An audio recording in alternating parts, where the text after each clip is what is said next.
प्रसन्न मते सरांनी रिडेव्हलपमेंटच्या सुरुवातीला सोसायटीच्या सभासदांनी कायदेशीर बाजू काय तपासल्या पाहिजेत हे अतिशय सुव्यवस्थितपणे आणि खूप डिटेलमध्ये आपल्याला सांगितलं. काही शंका असल्यास आपण त्या उपस्थित करा. आता इथून पुढे जेव्हा PMC प्रकल्प व्यवस्थापन सल्लागार नेमण्याची वेळ येते तर ही प्रोसेस साधारण काय आहे, दोन भागामध्ये आपण याच्याकडे बघूया. मी सुरुवातीला आपल्याला एक जनरल फ्लो चार्ट दाखवतो की ज्याच्यामध्ये ही प्रक्रिया सुरू झाल्यापासून शेवटपर्यंत काय काय होतं याचा एक थोडक्यात आढावा घेऊया आणि त्याच्यानंतर मी आणि माझे सहकारी आर्किटेक्ट मकरंद पारंगे सर आपल्याला त्याच्याबद्दलचे डिटेल्स समजावून सांगू. नेक्स्ट, आत्ताच आपल्याला प्रसन्न मते सरांनी सांगितलं की सगळ्या कायदेशीर बाबी पूर्ण करून जेव्हा आपण कुठलीही सोसायटी रिडेव्हलपमेंटसाठी एलिजिबल होते आणि आत्ताच त्यांनी सांगितलं की काही सभासदांनी सोसायटीच्या मॅनेजिंग कमिटीकडे ॲप्लिकेशन करायचं असतं रिडेव्हलपमेंट करता आणि तो ठराव आपल्या जनरल बॉडीमध्ये मंजूर करून घ्यायचा असतो. जनरली त्याचे दोन ठराव मंजूर करून घ्यायचे की एकतर सोसायटीला रिडेव्हलपमेंट करता जायचं आहे आणि दुसरा ठराव आहे की त्याकरता प्रकल्प व्यवस्थापन सल्लागार, आपण ज्याला प्रोजेक्ट मॅनेजमेंट कन्सल्टंट म्हणतो PMC, त्याची अपॉइंटमेंट करायची आहे. PMCची अपॉइंटमेंट करताना आधी मुळात हे सांगितलं पाहिजे की हे सगळं जे ही सगळी जी प्रक्रिया आहे ती आपल्याला माहिती आहे शासनाने एक 79A या सेक्शन खाली जे गाईडलाईन्स आपल्याला दिलेले आहेत. सुरुवातीला 3 जानेवारी 2009ला पहिल्यांदा ते गाईडलाईन्स आले होते आणि त्याच्यानंतर त्याच्यामध्ये काही सुधारणा प्रस्तावित करून त्याच्यानंतर जुलै 2019ला लेटेस्ट जे गाईडलाईन्स आलेले आहेत त्याच्या अंतर्गत आपण ही सगळी प्रक्रिया करत असतो. सो त्या अंतर्गत आपण तो ठराव पास केल्यानंतर प्रकल्प व्यवस्थापन सल्लागाराची नेमणूक करायची आहे. आता त्याकरता आपण जे शहरातील जे नामांकित प्रकल्प व्यवस्थापन सल्लागार असतील त्यांच्याकडून त्यांच्या ऑफर्स मागवायच्या आहेत. त्या ऑफर्समध्ये काय येतं की आत्तापर्यंत त्यांनी केलेली कुठली कामं असतील, त्यांचे प्रोफाईल्स असतील, त्याच्यातल्या कुठली कामं चालू आहेत, कुठली कामं कंप्लीट केलेली आहेत, त्यांचा ट्रॅक रेकॉर्ड काय आहे, हे सगळं तुम्ही नीट तपासून त्याच्यातला योग्य जो तुम्हाला प्रकल्प व्यवस्थापन सल्लागार वाटेल त्याची नेमणूक करायची आहे. त्याकरता पहिल्यांदा आधी ॲप्लिकेशन फॉर रिडेव्हलपमेंट हे झालं, त्याच्यानंतर टेकिंग ऑफर्स फ्रॉम PMCs, त्याच्यानंतर अपॉइंटमेंट ऑफ PMCची अपॉइंटमेंट झाल्यानंतर त्याचं पहिलं काम हे आहे की तुमच्याकडे अवेलेबल असलेली जे काही कागदपत्र आहेत, सोसायटीकडे अवेलेबल असलेले सगळे कागदपत्र त्यांची पडताळणी करायची आहे. आत्ताच प्रसन्न मते सरांनी आपल्याला सगळ्या कागदपत्रांची माहिती दिली. ती जसं एक कायदेशीर सल्लागार तपासून पाहतो तसंच ते प्रोजेक्ट मॅनेजमेंट कन्सल्टंटचं पण काम आहे की ती सगळी कागदपत्र तपासायची. त्याच्यात नसलेली कागदपत्र कुठली असतील तर ती मिळवण्याकरता काय करता येईल ह्याचं मार्गदर्शन सोसायटीला करायचं आहे, जेणेकरून आवश्यक असलेली सगळी कागदपत्र जमा होतील. त्याचबरोबरीने सोसायटीचा जो प्लॉट असेल त्याचा सर्वे करणं, त्याचं सर्वेक्षण.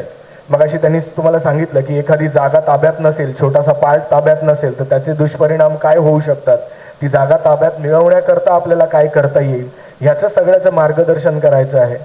सोसायटीमध्ये जे आपले फ्लॅट्स आहेत आतले त्यांचा कार्पेट एरिया त्याची मोजमाप करणं.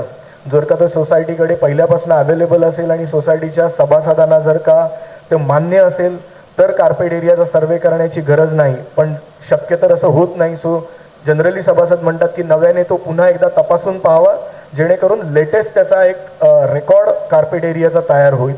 सो अशा अर्थाने टोटल प्लॉटचा सर्वे, त्याच्यानंतर कार्पेट एरियाचा सर्वे, त्याचं संपूर्ण रेकॉर्ड तयार केल्यानंतर आणि अवेलेबल जे काही कागदपत्र असतात ती आणि आपले जे काही DC रूल्स आहेत, आपण ज्याला विकास नियंत्रण नियमावली म्हणतो, जे FSIचे रूल्स आहेत, त्याच्या आधारे ही जी काही रिडेव्हलपमेंट होणार आहे त्याच्यामध्ये साधारण काय आपल्याला FSI मिळू शकणार आहे, काय तो प्रोजेक्ट रिपोर्ट बनतो, हा एक प्रोजेक्ट फिजिबिलिटी रिपोर्ट आपण ज्याला म्हणतो तो आपल्याला प्रोजेक्ट मॅनेजमेंट कन्सल्टंट सोसायटीला सादर करतो. ह्याच्यामध्ये ह्या रिडेव्हलपमेंटशी संबंधित सगळ्या गोष्टीचा उल्लेख असतो. त्याच्याचबरोबर मी आत्ताच जसं सांगितलं तसं FSI किती मिळू शकणार आहे, साधारण नव्याने कार्पेट एरिया किती जनरेट होणार आहे, त्याच्यातून सोसायटीच्या ज्या ओरिजिनल सभासद आहेत त्यांना काय काय बेनिफिट्स मिळू शकतात. ॲडिशनल कार्पेट एरिया काही मिळू शकणार आहे का, आपल्याला रेंट किती मिळेल, ब्रोकरेज काय मिळेल, कॉर्पस फंड काही मिळू शकतो का, अन्य ॲम्युनिटीज काय मिळू शकतील, ह्याचा सगळा गोषवारा त्या प्रोजेक्ट फिजिबिलिटी रिपोर्टमध्ये असतो. आणि त्याचबरोबरीने उरलेला जो काही एरिया आहे तो विकून साधारणपणे त्या विकासकाला काय नफा होऊ शकतो आणि त्याच्यानंतर हा प्रोजेक्ट फिजिबल आहे का, सगळ्यात महत्त्वाची गोष्ट. आणि यामध्ये प्रोजेक्ट मॅनेजमेंट कन्सल्टंटची खूप मोठी जबाबदारी आहे की त्यांनी हा अतिशय, आपण जेव्हा त्याला फिजिबिलिटी म्हणतो तेव्हा त्याचं खरं चित्र सोसायटीच्या समोर सादर करणं खूप गरजेचं आहे. जर का काही ॲडवर्स गोष्टी असतील, काही अडचणीच्या गोष्टी असतील तर त्या मोकळेपणाने सोसायटीला सांगणं खूप गरजेचं आहे. जस्ट बिकॉज तो प्रोजेक्ट रेटायचा आहे म्हणून कुठल्याही गोष्टी लपवून म्हणा किंवा त्या मागे ठेवून हे करणं अपेक्षित नाही. कारण त्यामुळे नंतर येणारा जो डेव्हलपर आहे, जो आपल्याला नंतर ऑफर देणार आहे, त्याची दिशाभूल होण्याची शक्यता आहे आणि त्याच्यातून पुढे काही डिस्प्यूट्स निर्माण होण्याची शक्यता आहे. सो इथे प्रोजेक्ट मॅनेजमेंट कन्सल्टंटचा रोल हा अत्यंत महत्त्वाचा आहे की तो प्रोजेक्ट जसा आहे तसाच्या तसा समोर मांडणं. एकदा तो प्रोजेक्ट फिजिबिलिटी रिपोर्ट सोसायटीने अप्रूव्ह केला की त्याच्यानंतर आपण टेंडरच्या प्रोसेसला जातो. जे कोणी डेव्हलपर्स ठाण्यात काम करणारे आहेत रिडेव्हलपमेंटमध्ये, त्यांच्याकडून आपण ऑफर्स मागवतो. ऑफर्स मागवण्याचे 2 पद्धती आहेत. एक तर सोसायटी पेपरमध्ये नोटीस देऊन ऑफर्स मागवू शकते किंवा बाय इन्व्हिटेशन पण आपण ऑफर्स मागवू शकतो. की आपल्याला माहिती आहे की ठाणे शहरात जे चांगले नामांकित विकासक आहेत, जे रिडेव्हलपमेंटमध्ये कामं करत आहेत, त्यांना आपण इन्व्हिटेशन लेटर्स पाठवून त्यांच्याकडून ऑफर्स घेऊ शकतो. जेणेकरून त्याच्यामागचा उद्देश एवढाच आहे की याच्यामध्ये ट्रान्सपरन्सी राहावी, कुठल्याही प्रकारचा त्याच्यामध्ये कोणाला संशय राहू नये. सो त्या टेंडरिंग प्रोसेसमध्ये आपण सुरुवातीला प्रोजेक्ट मॅनेजमेंट कन्सल्टंट आपल्याला टेंडरचा ड्राफ्ट देतो. तो सुद्धा सोसायटीच्या सगळ्या सभासदांनी मिळून त्याच्यावर विचारमंथन करून तो फायनल करायचा असतो. एकदा तो टेंडर ड्राफ्ट फायनल झाला की त्याच्यानंतर आपण विकासकांकडनं ऑफर्स मागवतो. त्याच्याकरता काही ठराविक मुदत आपण ठरवून देतो, ज्याच्यामध्ये जर का जे कोणी विकासक त्याच्यामध्ये भाग घेणार असतील त्यांना काही शंका असल्या तर ते प्रोजेक्ट मॅनेजमेंट कन्सल्टंटला किंवा सोसायटीच्या सभासदांना त्याच्यातल्या क्वेरीज विचारून त्याच्यानंतर पूर्ण माहिती मिळाल्यानंतरच त्यांनी ते टेंडर भरून आपल्याकडे ठराविक मुदतीमध्ये ते सबमिट करायचं असतं. त्याच्यानंतर आपण ते आलेली टेंडर्स ओपन करण्याचा एखादा दिवस ठरवतो. त्या दिवशी सोसायटीच्या सगळ्या सभासदांच्या आणि जे कोणी टेंडर्स भरलेले असतील त्यांच्या प्रतिनिधींच्या उपस्थितीमध्ये आपण ती सील्ड टेंडर्स सर्वांना दाखवून त्यांच्या उपस्थितीमध्ये ती ओपन करतो, त्याचं वाचन करतो थोडक्यात तिकडे. त्याच्यानंतर प्रोजेक्ट मॅनेजमेंट कन्सल्टंटने ती टेंडर्सचे जे महत्त्वाचे कागदपत्र असतात ते स्वतःबरोबर घेऊन जाऊन त्यानंतर काही मुदतीत त्याचं एक कंपॅरेटिव्ह ॲनालिसिस, म्हणजे आपण त्याला म्हणतो तक्ता एक बनवून, ज्याच्यामध्ये आपल्याला एका सिंगल पेजवर सगळ्या ऑफर्सचा गोषवारा मिळू शकेल अशा पद्धतीचं एक कंपॅरेटिव्ह ॲनालिसिस आपण प्रोजेक्ट मॅनेजमेंट कन्सल्टंट आपल्या सोसायटीला सादर करतो. त्यानंतर त्याच्यावर चर्चा होऊन समजा आपल्याकडे जर का खूप जास्त ऑफर्स आलेले असतील तर त्याच्यामध्ये आपण शॉर्टलिस्टिंग करू शकतो डेव्हलपर्सचं, किंवा आपण सगळ्या डेव्हलपर्स बरोबर सुद्धा संवाद साधू शकतो. हा संवाद 2 प्रकारचा असतो. एकामध्ये आपण त्या डेव्हलपर्सना सर्वांना प्रेझेंटेशन करता सोसायटीमध्ये पाचारण करतो, जेणेकरून आपल्याला त्यांची कामं त्यांनी आतापर्यंत त्याची केलेली आणि वैयक्तिकरित्या ती व्यक्ती किंवा जर का ग्रुप असेल तर ती सगळी माणसं ही काय आहेत, कशा प्रकारे आपल्याबरोबर संवाद साधतायत, सो हे आपल्याला त्यांच्याबरोबर समजू शकतं. त्यांच्या साईट व्हिजिट्स केल्यानंतर त्यांची कामं समजू शकतात. आणि हे सगळं केल्यानंतर आपण साधारणपणे एका निर्णयाप्रत येऊ शकतो की आपल्याला या सगळ्यामधून एखाद्या डेव्हलपरला आपल्याला हे काम द्यायचं आहे. ती स्टेज येते फायनलायझेशन ऑफ डेव्हलपर्स. ह्याच्यात डिटेलमध्ये मी नंतर जाईनच, मकरंद पारंगे सर आपल्याला डिटेल त्याचे सांगतील. पण ही जी शेवटची मीटिंग असते ही आपल्याला कल्पना असेल की डिस्ट्रिक्ट डेप्युटी रजिस्ट्रार यांच्या प्रतिनिधीच्या उपस्थितीमध्ये ती करायची असते. त्याचं व्हिडिओ शूटिंग केलं जातं. त्या दिवशी तिकडे मतदान घेतलं जातं आणि त्याच्यातून एकतर मेजॉरिटीने किंवा युनॅनिमसली हा डेव्हलपर सिलेक्ट करायचा असतो. एकदा डेव्हलपर सिलेक्ट झाल्यानंतर ही जी स्टेज येते डेव्हलपमेंट ॲग्रीमेंट आणि power of attorney with developer, ही परत एक खूप महत्त्वाची स्टेज आहे, जिकडे पुन्हा एकदा आपले जे कायदेशीर सल्लागार असतात, लीगल ॲडवायझर असतात, ते पिक्चरमध्ये येतात. कारण ही जी डॉक्युमेंट्स असतात ही मोर ऑर लेस लीगल असतात. सो त्याची लिगॅलिटी तपासणं, त्यावेळेला त्यांची मदत घेणं प्रोजेक्ट मॅनेजमेंट कन्सल्टंटच्याच बरोबरीने हेही खूप आवश्यक होतं. याच्यामध्ये अजून एक तिसरा ड्राफ्ट पण असतो. हा एक डेव्हलपमेंट ॲग्रीमेंट झालं, पॉवर ऑफ अटर्नी झाली, आणि एक तिसरा ड्राफ्ट असतो तुमचं जे इंडिव्हिज्युअल ॲग्रीमेंट असतं, ज्याला आपण PAAA ॲग्रीमेंट म्हणतो. सो त्याचाही ड्राफ्ट, हे तिन्ही ड्राफ्ट आपल्याला मंजूर करून घ्यावे लागतात. पण जो तिसरा जे ॲग्रीमेंट असतं इंडिव्हिज्युअल, ते नंतर रजिस्टर होतं, रेरा रजिस्ट्रेशनच्या नंतर. पण डेव्हलपमेंट ॲग्रीमेंट आणि पॉवर ऑफ अटर्नी ही पहिल्यांदा रजिस्टर होते. सायमल्टेनियसली त्याच वेळेला आपल्या इमारतीचे नवीन जे नकाशे बनवणं, त्याचंही काम पॅरलली चालू होतं. जे नकाशे बनवून आर्किटेक्टकडनं आपल्याला दिले जातात, त्याच्यामधनं आपल्याला जे काही शंका असतील, काही आपली सजेशन्स असतील, तर ती घेतली जातात. सो एका बाजूला parallelly development agreement, power of अटर्नीची प्रक्रिया चालू राहते, दुसऱ्या बाजूला प्लॅनिंग होतं. ह्या दोन्ही साधारण गोष्टी एका वेळेला कंप्लीट झाल्यानंतर तो जो प्रस्ताव असतो तो महानगरपालिकेत आपण सादर केला जातो विकासकातर्फे ॲप्रुव्हलसाठी. ॲप्रुव्हलची प्रोसेस झाली.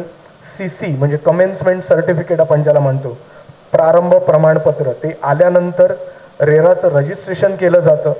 आपल्याला माहिती आहे की रेरा आता या बाबतीत खूप स्ट्रिक्ट झालेली आहे. मध्ये काही कल्याण डोंबिवलीमध्ये काही घटना अशा घडल्या की खोटी प्रमाणपत्र देऊन रेरामध्ये रजिस्ट्रेशन केलं गेलं.